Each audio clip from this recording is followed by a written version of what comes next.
Hello student, welcome to SB smart student channel.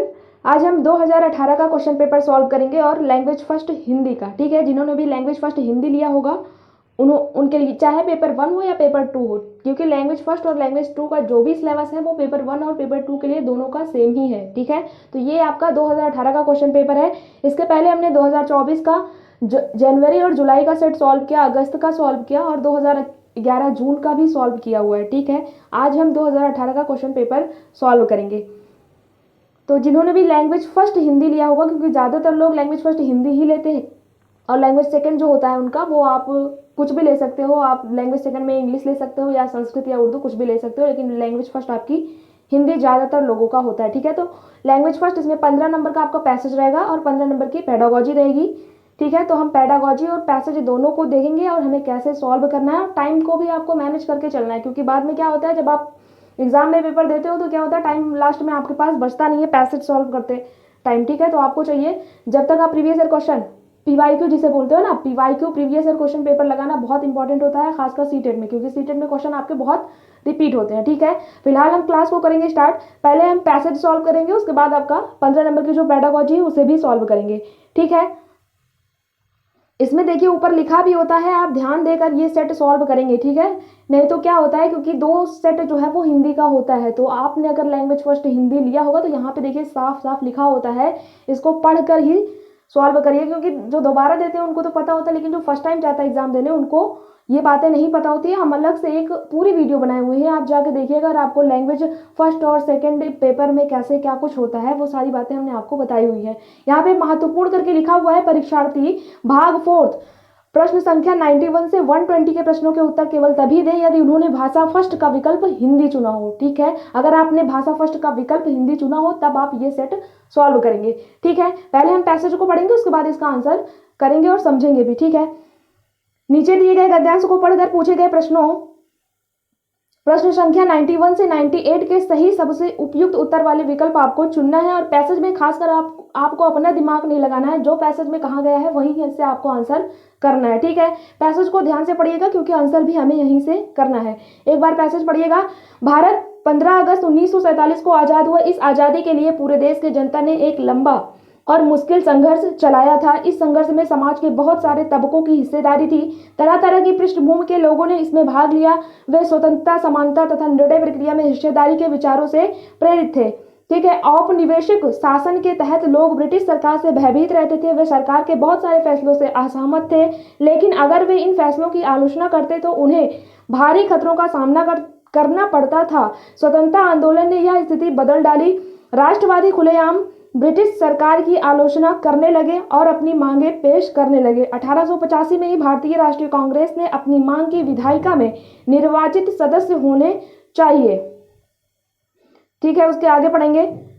Passage को आपको समझना है, होने चाहिए और उन्हें बजट पर चर्चा करने एवं प्रश्न पूछने का अधिकार मिलना चाहिए। 1909 में बने गवर्नमेंट ऑफ इंडिया एक्ट ने कुछ हद तक निर्वाचित प्रतिनिधित्व की व्यवस्था को मंजूरी दे दी। हालांकि ब्रिटिश सरकार के अंतर्गत बनाई गई ये शुरुआती विधायिकाएं राष्ट्रवादियों के बढ़ते जा रहे दबाव के कारण ही बनी थी, लेकिन इनमें भी सभी वयस्कों को ना तो वोट डालने का अधिकार दिया गया था और ना ही आम लोग निर्णय प्रक्रिया में हिस्सा ले सकते थे। तो यह आपका पूरा पैसेज है, यहाँ से आपको 9 क्वेश्चन करना होगा। ठीक है, तो पैसेज में जो बातें कही गई हैं वहीं से आपको आंसर करना है। अपना दिमाग लगाएंगे तो आपका नंबर कट सकता है। ठीक है, पहला क्वेश्चन देखिए, पैसेज से आपसे पूछा गया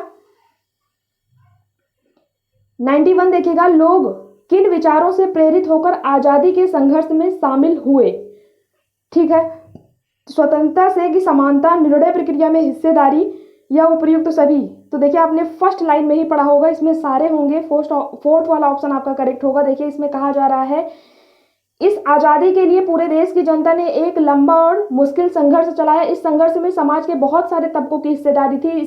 तरह तरह की पृष्ठभूमि के लोगों ने इसमें भाग लिया। वे स्वतंत्रता, समानता और निर्णय प्रक्रिया में, ठीक है, स्वतंत्रता, समानता, ये सारा ऑप्शन आपका होगा। तो फोर्थ वाला ऑप्शन है उपयुक्त सभी, तो फोर्थ वाला ही आपका करेक्ट आंसर होगा। ठीक है, ये आपका 91 का आंसर होगा। 92 देखेंगे, आजादी के लिए संघर्ष किसने चलाया, ये आपको पैसेज से देख के आंसर करना है। आजादी के लिए किसने संघर्ष चलाया। टाइम को भी हम मैनेज करेंगे, कोशिश करेंगे कि आपकी 30 मिनट में क्लास समाप्त हो जाए, लेकिन हमें समझाना रहता है तो टाइम थोड़ा ज़्यादा लग सकता है। लेकिन आप जो है वो आपको 30 मिनट से ज़्यादा किसी सेट में नहीं लगना चाहिए, ठीक है। आज़ादी के लिए संघर्ष किसने चलाया, ये आपको बताना है। भारतीय राष्ट्रीय कांग्रेस ने, देश की जनता ने, ब्रिटिश सरकार ने, सदस्यों ने। आज़ादी के लिए संघर्ष किसने चलाया? देखिए, इस आज़ादी के लिए पूरे देश की जनता ने, ठीक है। इसमें आज़ादी के लिए यहाँ देखिए पूरे देश की जनता ने एक लंबा और मुश्किल संघर्ष चलाया, तो पूरे देश की जनता ने चलाया, तो ऑप्शन नंबर सेकंड ये इसका आंसर हो जाएगा। देखिए, आपको आंसर पैसेज से ही निकालना है, ठीक है, खुद से आंसर नहीं करना है। तो पूरे देश की जनता ने संघर्ष चलाया था, तो सेकंड वाला ऑप्शन आपका करेक्ट होगा। 93 देखिएगा, निम्नलिखित में से लोकतांत्रिक व्यवस्था का मूल्य कौन सा है, यह आपको बताना है। समानता है, स्वतंत्रता है, या विचारों की अभिव्यक्ति है, या उपर्युक्त सभी है। तो इसमें देखिए सारे आएंगे। आपने फर्स्ट क्वेश्चन भी किया था, उसमें भी उपर्युक्त सभी था, समानता भी था, स्वतंत्रता भी था, है ना। ये देखिए स्वतंत्रता, समानता और विचारों की अभिव्यक्ति, ठीक है। तो चारों ऑप्शन आपके करेक्ट हो जाएंगे, उपर्युक्त सभी फोर्थ वाला ऑप्शन आपका करेक्ट होगा, ठीक है। नेक्स्ट देखेंगे 94, आंदोलन का क्या असर पड़ा, ये आपको बताना है। आंदोलन का क्या असर पड़ा? ब्रिटिश शासक चले गए, सरकार की खुलकर आलोचना होने लगी, लोगों को हिस्सेदारी मिल गई, या फोर्थ ऑप्शन होगा, ये आपको देख के बताना है। देखिए, हम पहले जाएंगे पैसेज में। आंदोलन का क्या असर पड़ा, आपको अगर पैसेज में कहीं भी आंदोलन दिख जाए ना, आप वहीं से स्टार्ट करिएगा। देखिए, आपको आंदोलन यहाँ दिखा होगा, हमें दिखा है, ये देखिए यहाँ कहा जा रहा है, स्वतंत्रता आंदोलन ने यह स्थिति बदल डाली कि राष्ट्रवादी खुलेआम ब्रिटिश सरकार की आलोचना करने लगे, ठीक है, ब्रिटिश सरकार की आलोचना करने लगे। तो देखिए, सरकार की आलोचना होने लगी, ये सेकंड वाले ऑप्शन में कहा जा रहा है, सरकार की खुलकर आलोचना होने लगी, ठीक है। तो आंदोलन का यही असर पड़ा कि सरकार की खुलकर आलोचना होने लगी, तो सेकंड वाला ऑप्शन इसका करेक्ट होगा, ठीक है। क्वेश्चन नंबर 95 देखिएगा, कांग्रेस की क्या मांग थी, ये आपको बताना है, ठीक है। कांग्रेस की क्या मांग थी? भारतीय पुरजोर विरोध करें, विधायिका में चुने गए सदस्य हो, अंग्रेजों भारत छोड़ो, आज़ादी दो। तो इसका आंसर तो सेकंड होना चाहिए। हम पैसेज में आपको दिखा भी देते हैं कि कांग्रेस की क्या मांग थी। कांग्रेस की क्या मांग थी, अगर पैसेज में आपको कहीं दिखे तो आप वहीं से स्टार्ट करें। कांग्रेस की क्या मांग थी, आपको देखिए कहाँ दिख रहा है, कांग्रेस की क्या मांग थी, देखिए ये है, भारतीय राष्ट्रीय कांग्रेस ने मांग की कि विधायिका में निर्वाचित सदस्य होने चाहिए, ठीक है, निर्वाचित सदस्य होने चाहिए। अगर ये होगा तो हमारा आंसर हो जाएगा। हाँ, चुने हुए, विधायिका में चुने हुए सदस्य होने चाहिए। देखिए, ये सेकंड वाला ऑप्शन इसका भी करेक्ट हो जाएगा। देखिए, विधायिका में चुने हुए सदस्य हो, तो ये भी इसका सेकंड आंसर हो जाएगा, ठीक है। क्वेश्चन नंबर 96 देखिएगा, इसमें आपको खुद से बताना है, देखिए समझ के, कि सबसे सटीक सार्थक वाक्य चुनना है आपको, ठीक है। संघर्ष मनुष्य को सफलता दिलाता है, संघर्ष मनुष्य को उजाड़ता है, ये तो बिल्कुल ही गलत है। संघर्ष मनुष्य को भटकाता है, ये भी गलत हो जाएगा। संघर्ष मनुष्य को निखारता है, फर्स्ट होगा या फोर्थ होगा, आपको पढ़ के बताना है। देखिए, संघर्ष जो है मनुष्य को सफलता दिलाता है, उससे बेहतर ऑप्शन आपका फोर्थ है, संघर्ष मनुष्य को निखारता है। तो इसका आंसर फोर्थ वाला करेक्ट हो जाएगा, ठीक है। क्वेश्चन नंबर 97 देखिएगा, खुलेआम, पैसेज में खुलेआम शब्द का प्रयोग हुआ है, तो वहीं से आपको पूछा गया है, पैसेज से ही पूछा जाता है। देखिए, खुलेआम शब्द का सबसे सार्थक प्रयोग है, ये आपको बताना है। खुलेआम शब्द का सबसे सार्थक प्रयोग आपको बताना है, सटीक प्रयोग, अच्छा प्रयोग। सबसे पहला ऑप्शन दिया गया, खुलेआम नगाड़े बज रहे थे। तो खुलेआम नगाड़े बज रहे थे, ये आपको सुनने में भी ठीक नहीं लग रहा होगा, है ना। सेकंड में कहा जा रहा है, खुलेआम बरसात हो रही थी, खुलेआम ना भी लगाओ तब भी कह दो बरसात हो रही थी। खुलेआम बुराइयां हो रही थी, इसका ये आंसर थर्ड वाला करेक्ट हो जाएगा, खुलेआम बुराइयां हो रही थी, ठीक है। फोर्थ में कहा जा रहा है खुलेआम नाक बज रही थी, तो ये भी आपका गलत हो जाएगा, थर्ड ऑप्शन इसका करेक्ट होगा। क्वेश्चन नंबर 98 देखिएगा, देखिए 8 क्वेश्चन आपके पैसेज से हो गए, 9 क्वेश्चन टोटल प्रोज से पूछे गए, बाकी जो मतलब गद्यांश से पूछे गए, बाकी पद्यांश से पूछे जाएंगे। 15 क्वेश्चन टोटल आपके पैसेज से हो जाएंगे, ठीक है। 98 में कहा जा रहा है, दबाव शब्द का प्रयोग कहाँ पर होगा, यह आपको बताना है। दबाव शब्द का प्रयोग देखिए किसमें होगा, ये आपको बताना है। चढ़ता, इसमें दबाव लिखेंगे आप और इसको पढ़ेंगे, चढ़ता दबाव गिरता गया, तो ये कहीं मैच कर रहा है नहीं ना। हवा का दबाव कम हो गया, बिल्कुल ये आपका आंसर हो जाएगा, हवा का दबाव जो है वो कम हो गया, इसका अर्थ बैठ रहा है। थर्ड में कहा जा रहा है, भीड़ भाड़ दबाव से था, तो भीड़ भाड़ दबाव से था ऐसे कहीं बोला जाता है। सभी चुपचाप दबाव से थे, तो यहाँ भी नहीं होगा।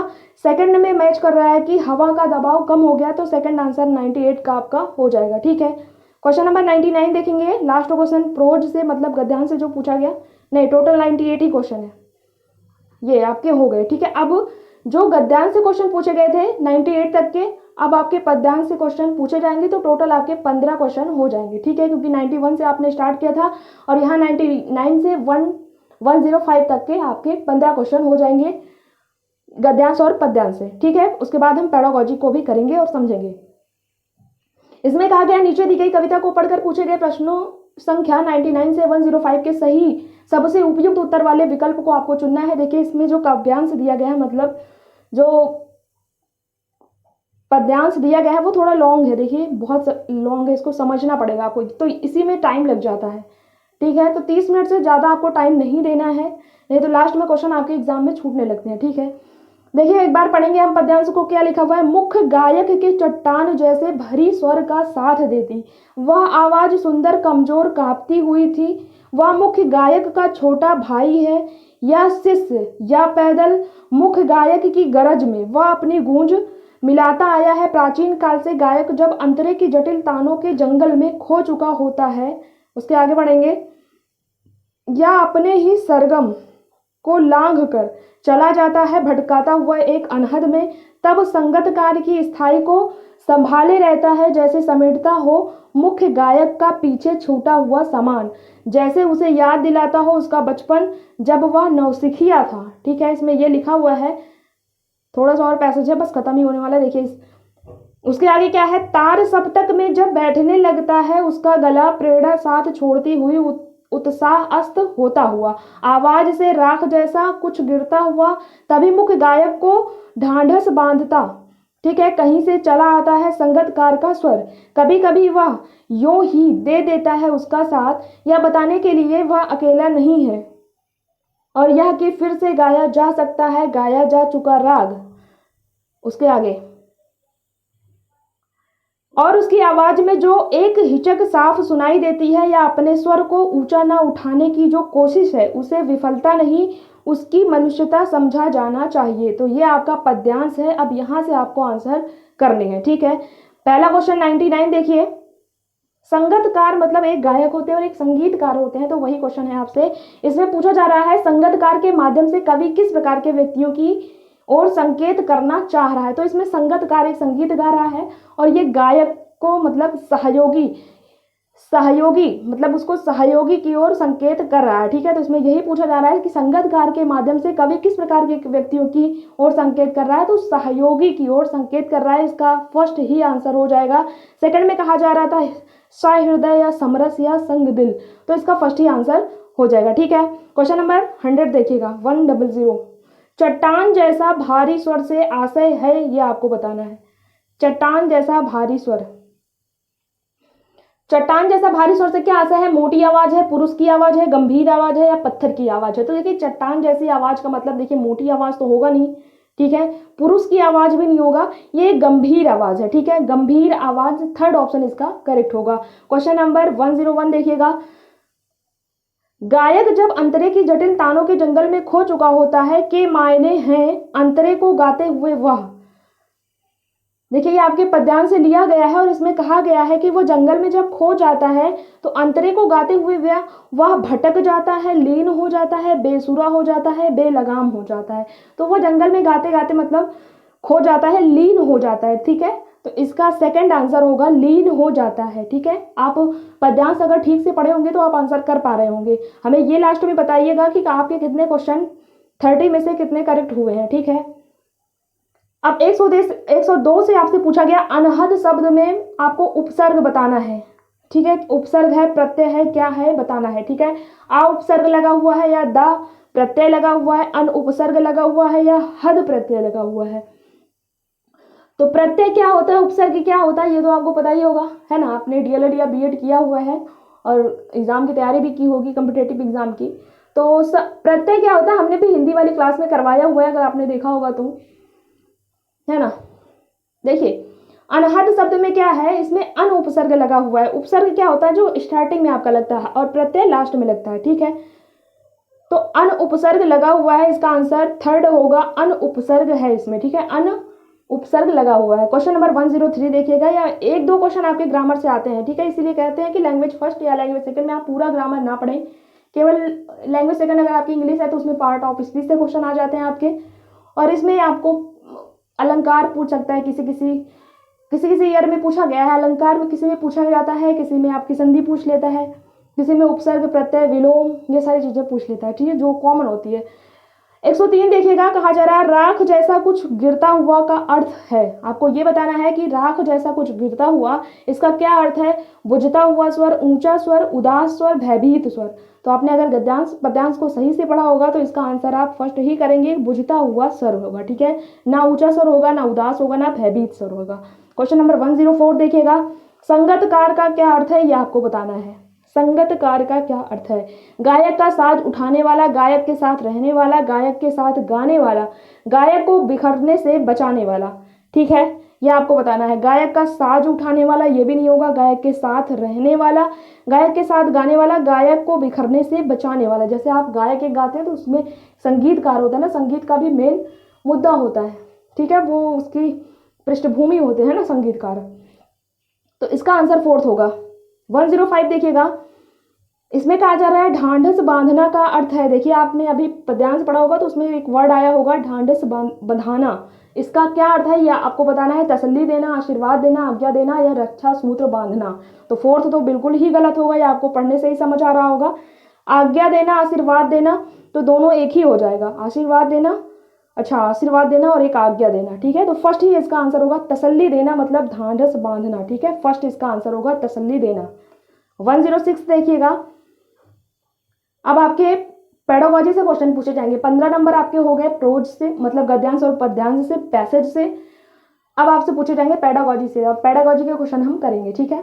ये आपका 2018 का ही पेपर है, 2018 में क्योंकि पेपर ऑफलाइन हुआ था तो एक ही पेपर आपका है, ठीक है। जो 2019 तक पेपर आपके ऑफलाइन हुए थे, उसके बाद 19 के बाद जो 20, 21, 22 ये पेपर आपके ऑनलाइन हुए थे। तो ऑनलाइन होता था तो ऑनलाइन पेपर मतलब अलग अलग शिफ्टें होती थी, तो अलग अलग जब शिफ्टें होती थी तो पेपर आपका चलता था 10 से 15 दिन, तो 10 से 15 सेट हो जाते थे। तो 2021 और 22 का सेट जो है सॉल्व करना काफ़ी लंबा हो जाता है। बाकी ये सारे जो ऑफलाइन होते हैं वो तो एक ही पेपर आपका होता है। तो 2018 में आपका पेपर ऑफलाइन ही हुआ था, तो ये ऑफलाइन पेपर है, ठीक है, तो ये पेपर ही है मेन ऑफिशियल पेपर है, ठीक है। तो previous year question PYQ solve करना बहुत ज़रूरी है, इसलिए हमने एक प्लेलिस्ट बनाई हुई है और हम डेली आपका एक ईयर का प्रैक्टिस सेट करते हैं। हमने इसके पहले CDP का किया था, उसके बाद आज हम हिंदी का कर रहे हैं, ठीक है। अब देखिए पेडागॉजी के क्वेश्चन हम स्टार्ट करेंगे।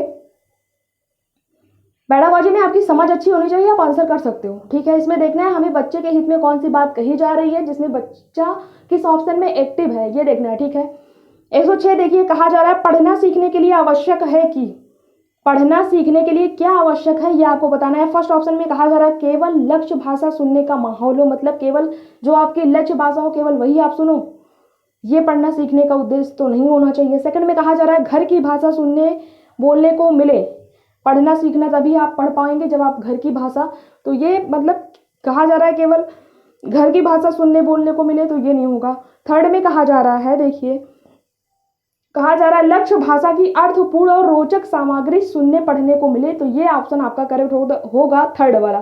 क्यों होगा, देखिए जिसमें अर्थपूर्ण, इसमें देखिए बच्चा एक्टिव होगा, लक्ष्य भाषा की अर्थपूर्ण और रोचक सामग्री सुनने पढ़ने को उसको मिलेगी। फोर्थ में कहा जा रहा है चार्ट से अधिक कक्षा में लगाया जाए, तो चार्ट अगर हम अधिक से अधिक कक्षा में लगाएंगे तब वो पढ़ना सीखना आवश्यक होगा, ये ज़रूरी नहीं है। तो हम देखिए सीटेट में क्या होता है, आपको 4 ऑप्शन भी सही मिल सकते हैं, लेकिन उसमें से जो सबसे अच्छा ऑप्शन होता है वही हमें टिक करना होता है, ठीक है। ऐसा नहीं है आपको 4 ऑप्शन मिलेंगे तो 3 गलत ही होंगे, 2 ऑप्शन आपको सही लग सकते हैं, लेकिन उसमें से कौन सा करेक्ट होगा ये आपको चुनना होगा। क्वेश्चन नंबर 107 देखिएगा, इसमें पूछा जा रहा है भाषा केवल अभिव्यक्ति का माध्यम ही नहीं है बल्कि स्वयं से डैश का माध्यम भी है। किसका माध्यम है, लिखने पढ़ने बातचीत या सुनने का माध्यम है।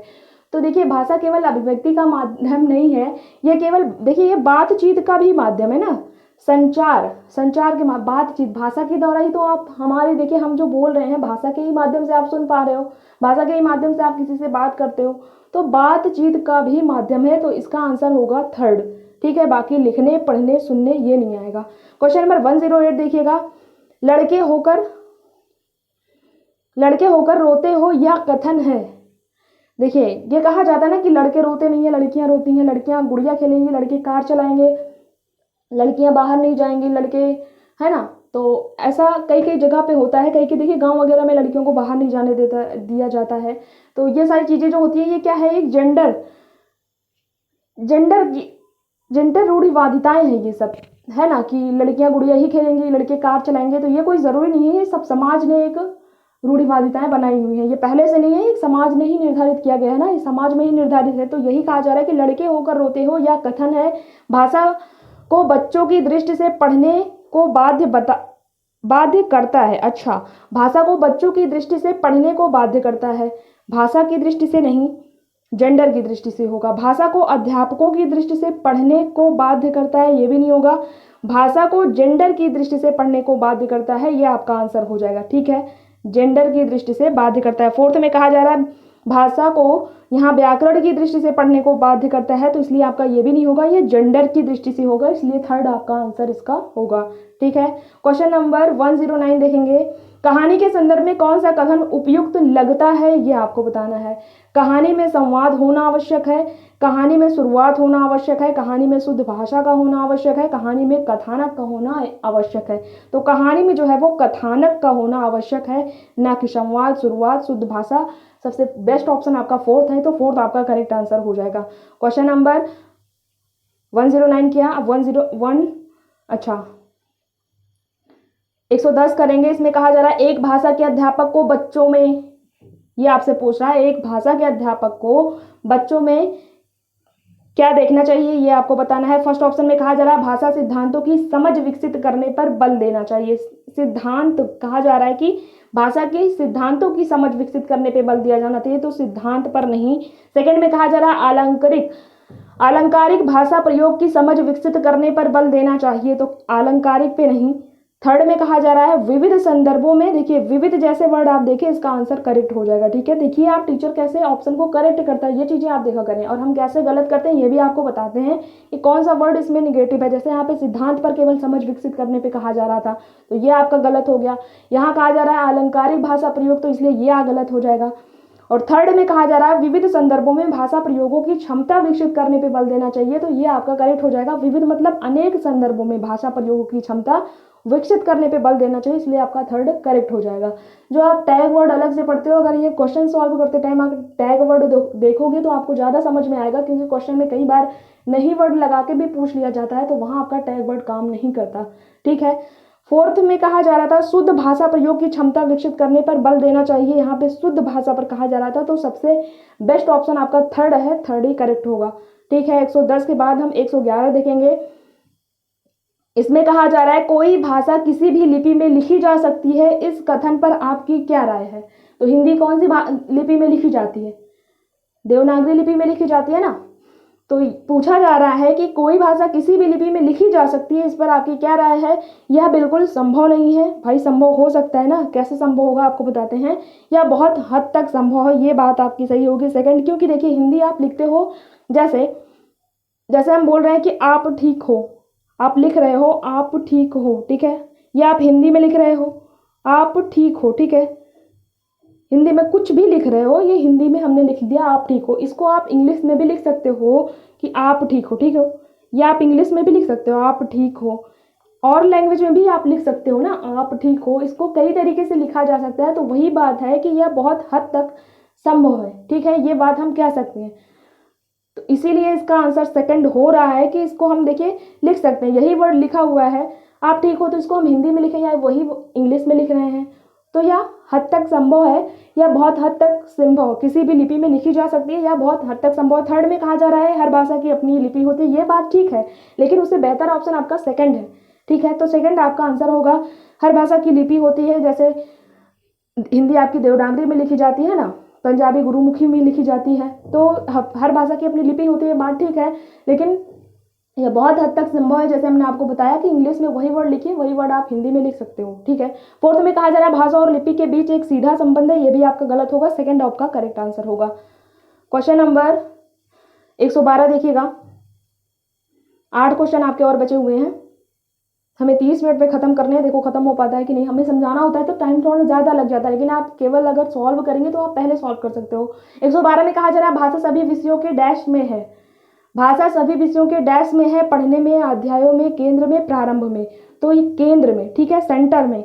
भाषा सभी विषयों के सेंटर में है, ठीक है, केंद्र में है। 113 देखिएगा, इसमें कहा जा रहा है कविता का एक निश्चित अर्थ होता है जिसे सभी विद्यार्थियों को पढ़ना चाहिए। इस कथन के बारे में आप मानते हैं कि, देखिए कविता का एक निश्चित अर्थ होता है जिसे सभी विद्यार्थियों को पढ़ना चाहिए। इस कथन के बारे में आप क्या मानते हैं, ये आपको बताना है। देखिए समझ के अकॉर्डिंग ही आपको आंसर देखना है, हमें देखना है कि बच्चा कहाँ एक्टिव है, ठीक है। फर्स्ट में कहा जा रहा है किसी कविता को एक निश्चित अर्थ के साथ पढ़ना चाहिए, एक निश्चित अर्थ के साथ पढ़ना चाहिए, इसलिए ये गलत होगा।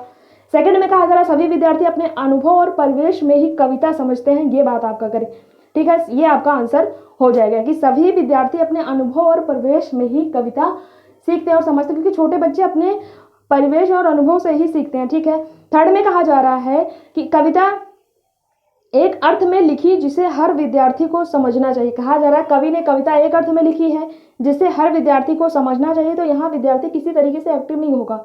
फोर्थ में क्या कहा जा रहा है, फोर्थ में कहा जा रहा है अलग अलग अर्थ समझने से पढ़ने की प्रक्रिया बाधित होती है। बाधित नहीं होती भाई, बाधित क्यों होगी, बाधित नहीं होगी। अलग अलग अर्थ समझने से पढ़ने की प्रक्रिया बाधित आपकी नहीं होगी, इसलिए आपका फोर्थ गलत होगा। सेकंड वाला ऑप्शन आपका करेक्ट हो जाएगा। क्वेश्चन नंबर 114 देखिए, इसमें पूछा जा रहा है आपसे, कहा जा रहा है आप मानते हैं कि अलग अलग तरह की सामग्री पढ़ने के अवसर मिलने से क्या होगा, ये आपको बताना है। पहला ऑप्शन है भाषा को विविध संदर्भों में प्रयोग करने की समझ बनती है, ये बिल्कुल आंसर आपका हो सकता है। सेकंड पढ़ेंगे व्याकरण सम्मत भाषा सीखने को मिलती है, तो व्याकरण हमें नहीं सीखना।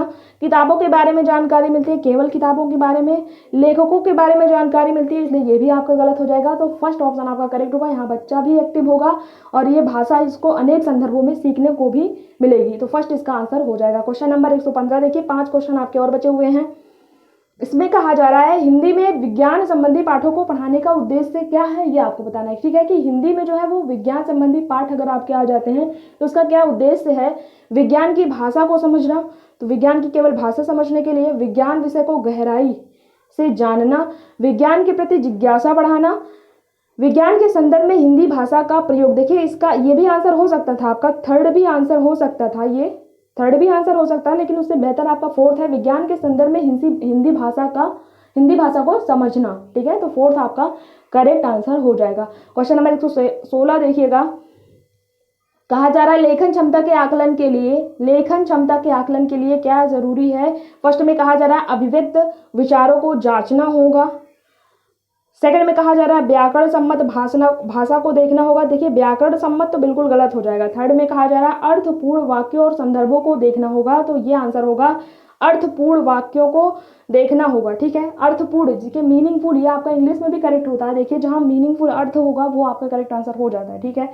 फोर्थ में कहा जा रहा है लिखावट की सफाई और सुंदरता को जांचना होगा, तो केवल लिखावट की सुंदरता को जांचने से लेखन क्षमता आकलन ये करेक्ट नहीं होगा, थर्ड आपका आंसर हो जाएगा। क्वेश्चन नंबर 117 देखिएगा, अगर वीडियो आपको पसंद आ रही हो थोड़ी सी भी तो प्लीज़ लाइक ज़रूर करिएगा। लाइक करने से हमें ये मिलता है ना कि आपको समझ में आता है कि आपको चीज़ें समझ में आ रही है ना। बाकी लाइक करने से कुछ होता नहीं है, लाइक करोगे तो टीचर को ये समझ में आता है हाँ हम जो पढ़ा रहे हैं वो बच्चों को समझ में आ रहा है, ठीक है। 117 देखिएगा, हिंदी के पाठों में अन्य भाषाओं के संदर्भ में होने का अर्थ है, ये आपको बताना है। देखिए क्वेश्चन क्या कहा जा रहा है कि हिंदी के पाठों में अन्य भाषा, जैसे हिंदी का लेसन है तो उसमें अन्य भाषा अगर आ जाएगी तो इसका क्या अर्थ होगा। फर्स्ट में कहा जा रहा है पाठ का लेखक हिंदी नहीं जानता, तो ये तो गलत हो जाएगा ना, फर्स्ट आपका गलत। सेकंड में कहा जा रहा है भाषा समाज के बहुभाषी स्वरूप की सहज प्रस्तुति है, तो सेकंड आपका आंसर हो जाएगा। इसमें कहा जा रहा है कि भाषा समाज के बहुभाषी स्वरूप की सहज प्रस्तुति है, ठीक है। सेकंड में क्या कहा जा रहा है कि पाठ कठिन और अस्पष्ट है, ये गलत हो जाएगा। फोर्थ में कहा जा रहा है विद्यार्थियों को शुद्ध भाषा नहीं सिखाई जा रही, ये भी आपका गलत हो जाएगा, तो इसका आंसर होगा सेकंड, ठीक है। अगर उसमें अन्य भाषा आ जाएगी तो उसमें बहुभाषी, जो 2 लैंग्वेज से ज़्यादा जानते हैं उन्हें क्या कहते हैं, बहुभाषिकता कहते हैं। जो 2 लैंग्वेज जानता है उन्हें द्विभाषावाद कहते हैं, है ना। तो एक से अगर बच्चा 2 भाषा जानेगा तो उसके लिए अच्छा ही होगा, है ना। क्वेश्चन नंबर 118 देखिएगा, 3 क्वेश्चन आपके और बचे हुए हैं। आपकी दृष्टि में अभ्यास आपकी दृष्टि में क्या है, ये आपको बताना है। फर्स्ट ऑप्शन है पाठ को समझने में मदद करते हैं, केवल पाठ को समझने में मदद करते हैं। सेकंड में कहा जा रहा है बच्चों को तार्किक बनाते हैं, तो इसमें कुछ खोज नहीं कर रहा, तर्क नहीं कर रहा, इसलिए आपका सेकंड नहीं होगा। थर्ड में कहा जा रहा है बच्चों को भाषा के बारे में बताते हैं। फोर्थ में बच्चों को उत्तर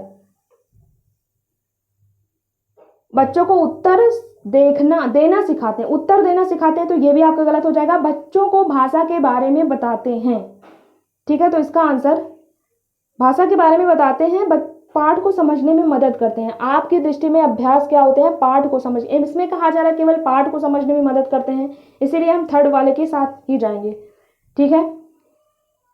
क्वेश्चन नंबर 119 देखिएगा। 2 क्वेश्चन आपके और बचे हुए हैं। उच्च प्राथमिक स्तर की पाठ्य सामग्री में अनुवाद सामग्री रखने का क्या उद्देश्य है, यह आपको बताना है। पाठ्य सामग्री में जो अनुवाद करते हो इसका क्या उद्देश्य है, यह आपको बताना है। फर्स्ट ऑप्शन, बहुत सी सामग्री से परिचय कराना, प्रचुर हिंदी साहित्य का न होना, अन्य भाषाओं के साहित्य को हिंदी में पढ़ाने के अवसर देना। फोर्थ में कहा जा रहा है पूरे देश को पढ़ने के अवसर देना, पूरे देश को पढ़ने के अवसर देना, तो फोर्थ तो आपका गलत हो जाएगा। इसमें प्रचुर हिंदी साहित्य का ना होना, यह भी आपका गलत हो जाएगा। बहुत ही सामग्री का परिचय देना नहीं। थर्ड वाले में कहा जा रहा है कि अन्य भाषाओं के साहित्य को हिंदी में पढ़ने के अवसर देना, यही आपका क्या हो जाएगा, अनुवाद सामग्री रखने का उद्देश्य हो जाएगा, ठीक है। क्वेश्चन नंबर लास्ट देखिएगा 120, 30 क्वेश्चन, ये आपके लास्ट क्वेश्चन है, इसका आंसर आप बताइएगा। अगर आप चैनल पर पहली बार आए हो तो सब्सक्राइब जरूर करिएगा, ताकि आपको नेक्स्ट वीडियो का नोटिफिकेशन जो है वो मिलता रहे, ठीक है। यदि आपकी कक्षा में दृष्टिबाधित बच्चे हैं तो आप क्या करेंगे, ये आपको बताना है। यदि आपकी कक्षा में दृष्टिबाधित बच्चे मतलब जिसको दिखाई नहीं देता, उस टाइप का अगर बच्चा है तो आप क्या करेंगे, ये आपको बताना है। फर्स्ट ऑप्शन है उन्हें विशेष सहानुभूति से पढ़ाएंगे, सहानुभूति से पढ़ाएंगे तो उसको समझ में आ जाएगा। सेकंड में कहा जा रहा है उन्हें पढ़ने के उपयुक्त साधन देंगे, तो ये आपका करेक्ट आंसर हो सकता है, फिर भी हम आगे पढ़ेंगे। थर्ड में कहा जा रहा है कि उन्हें सभी बच्चों से अलग गतिविधि देंगे, अलग नहीं देना, हमें सभी बच्चों को साथ में लेके चलना है, जो आपकी इंक्लूसिव एजुकेशन कहती है, समावेशी शिक्षा कहती है, ठीक है। फोर्थ में कहा जा रहा है कि उनसे कम गतिविधि कराएंगे, क्यों भाई, उनसे कम क्यों गतिविधि कराएंगे, तो इसका आंसर होगा सेकंड, उन्हें पढ़ने के उपयुक्त साधन देंगे, मतलब जब उसको दिखाई नहीं देता है तो हम उसको क्या देंगे। आपने ब्रेल लिपि पढ़ी होगी, ब्रेल लिपि में क्या होता है, बच्चे को ऐसे उसमें उभरा हुआ होता है, उसको टच करके फील करके बच्चा पढ़ सके, तो उसको वैसे साधन देंगे ताकि बच्चा वो भी पढ़ सके। उसे अलग नहीं करेंगे, अलग गतिविधि नहीं देंगे, उसे सहानुभूति से नहीं पढ़ाएंगे, तो इसका बेहतर ऑप्शन आपका सेकंड होगा, सेकंड इसका आंसर होगा, ठीक है। ये 2018 का क्वेश्चन पेपर था, उम्मीद है आपको समझ में आया होगा। अगर कोई भी डाउट हो तो कमेंट बॉक्स में ज़रूर पूछेगा, ठीक है। और इस देखिए हमने सारे प्रीवियस ईयर क्वेश्चन की सीरीज स्टार्ट किया, और इस सीरीज की जो प्लेलिस्ट है आपको नीचे टेलीग्राम चैनल पे नीचे जो डिस्क्रिप्शन बॉक्स है वहाँ मिल जाएगा। इसकी पीडीएफ आपको टेलीग्राम चैनल पे मिल जाएगी, ठीक है। पीडीएफ आप पूरा पेपर पीडीएफ जाके हमारे टेलीग्राम चैनल से डाउनलोड कर सकते हो, वहाँ पीडीएफ निकलवा के खुद से प्रैक्टिस कर सकते हो टाइमर लगा के, ठीक है। आपके पास फ़ोन है, टाइमर लगाइए और कोशिश करिए कि एक सेट जो सीडीपी का है, सीडीपी आपके 15 से 20 मिनट में हो जाती है सॉल्व, तो जो टाइम बचता है आप पैसेज में लगाइए या मैथ में लगाइए, अपने अकॉर्डिंग लगा सकते हो। ये चीज़ें कब बेहतर होंगी, जब तक आप प्रैक्टिस सेट नहीं करेंगे नहीं होगा। पहली बार एग्जाम देने जाएंगे वहीं प्रैक्टिस होगी, टाइम आपके पास बचता नहीं है। जो भी लोग एग्जाम दे के आते हैं वो उन्हें पता चलता है, लास्ट में क्या होता है क्वेश्चन आते हुए भी छूट जाता है। वैसे तो सुनने को टाइम हमारे पास है 150 मिनट है, 150 क्वेश्चन है, पर क्वेश्चन आपके पास 1 मिनट मिलेगा, लेकिन 1 मिनट में आप मैथ का क्वेश्चन कोई लॉन्ग हो जाता है, वहाँ सॉल्व करने में टाइम लग जाता है। पैसेज में हो सकता है कि आप कहीं फंस सकते हो, वहाँ टाइम लग सकता है। लेकिन ये आपको ध्यान देना है कि किसी भी सेक्शन में आपको 30 मिनट से ज़्यादा टाइम नहीं देना है, ठीक है। नहीं तो अदर क्वेश्चन आपके छूट जाएंगे, क्योंकि पेपर जो है वो आपका ऑफलाइन है, आपको गोला भी बनाना रहेगा, तो गोला जो है वो ध्यान से बनाइएगा, ठीक है। OMR सीट आपको मिलेगी, वहाँ आपको गोला बनाना रहेगा, ठीक है। उम्मीद है ये क्लास आपको पसंद आई होगी। देखिए हमने 33-34 मिनट में ये क्लास खत्म की है, तो आपको समझाने में इतना टाइम लगा, नहीं तो 30 मिनट से पहले ये क्लास खत्म हो जाती, ठीक है। तो आप इससे पहले भी सेक्शन को सॉल्व कर सकते हो, ज़्यादा टफ नहीं है, प्रैक्टिस करोगे तो हर चीज़ें आसान लगेगी। कोई चीज़ें हमें टफ कब लगती हैं, जब तक जैसे कोई मैथ नहीं लगाता तो उसके लिए मैथ टफ होगी, जिसको मैथ आता होगा उसके लिए ईजी होगी। जो चीज़ें हमें आती है वो ईजी लगती है, जो नहीं आती वो टफ लगती है, तो जब करोगे तभी तो ईजी लगेगी। तो मिलेंगे हम दूसरी क्लास में, दूसरा सेट सॉल्व करेंगे। जब तक के लिए धन्यवाद।